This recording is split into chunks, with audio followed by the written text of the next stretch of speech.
So I'd like to share with you a technique that's going to allow you to stop putting the power of how you feel in the hands of people, places, and situations or circumstances in your life.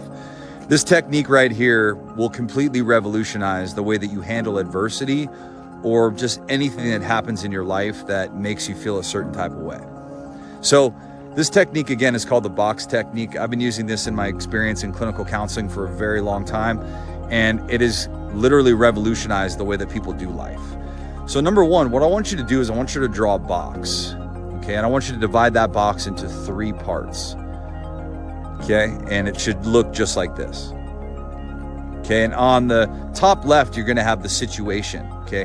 And that's where you're gonna write the situation that happened, just the objective facts about what happened. You're not gonna write, my spouse is an asshole. You're not gonna write any of that. You're gonna write just what happened, right? The facts, objectively. No opinions, just you're gonna state the facts. Then what you're gonna do is you're gonna use some vocabulary here, and you're gonna write the emotions that you felt, okay? And you're gonna use the categories of fear, you're gonna use the categories of hurt, the categories of shame, the categories of, any emotions that fall under those emotions. Because 9 times out of 10, obviously, you're not practicing this tool when you're feeling happy.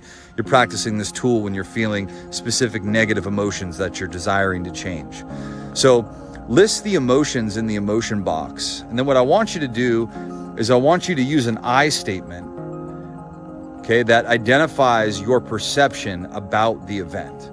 So I am worthless, I'm not in control, I can't express my emotions, whatever that is. I want you to put that I statement there in reference to the event, right? So let's say that I come home late from work, my wife yells at me.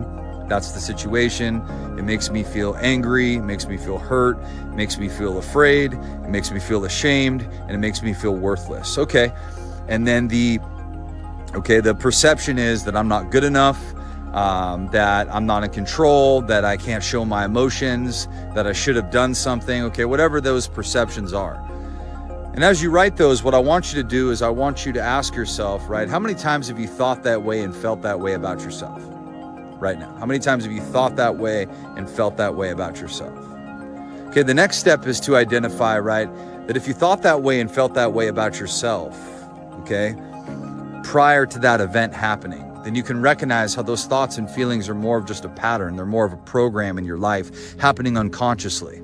So what I want you to do next is kind of separate those thoughts and emotions from the experience that happened and recognize how you kind of immediately went to those thoughts and feelings because they're a pattern in your life. Then what I want you to do is recognize how you didn't really choose how to think and feel in that moment. It was kind of just triggered, right, unconsciously, by a lot of the thoughts and feelings that are kind of running in your everyday life in interactions with your wife. Then I want to ask you, right, what are those thoughts and feelings really connected to? Meaning, how did they get there? Why do you believe those things, right? Thoughts are the language of the mind, emotions are the language of the body. You combine the two, you get a belief system. A belief system is nothing more than a feeling of absolute certainty that forces or governs your behaviors, right? So you have these thoughts and feelings that are happening in your life without your permission or without your consent. Now, what I want you to do is realize how the situation didn't make you feel the way you did. Your perception did, your thoughts about that situation. So what I want you to start to do is just practice this exercise and start to recognize how your thoughts are creating the emotions and not the situation. It'll allow you to stop giving away your power to the external, and you can start to work to creating healthier perceptions.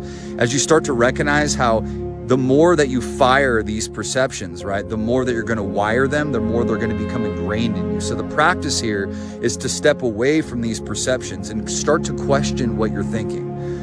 Initially, right, the perception, you might have come home late and I might have asked you, what did you think about that situation? And you might have said, right, well, she needs to change, or she needs to do this, or this shouldn't be happening. Instead, make the perception about yourself. Start it with I am, or I feel this, right? Or I believe this. And what you'll recognize is you'll start to pick up on a lot of the thoughts and feelings you have about yourself that you suppress. And then you can start to do the work to catch, check, and change those thoughts to more healthier perspectives. Let me know how this works for you, and And let me know in the comments, right, the kind of results that you guys are getting with this.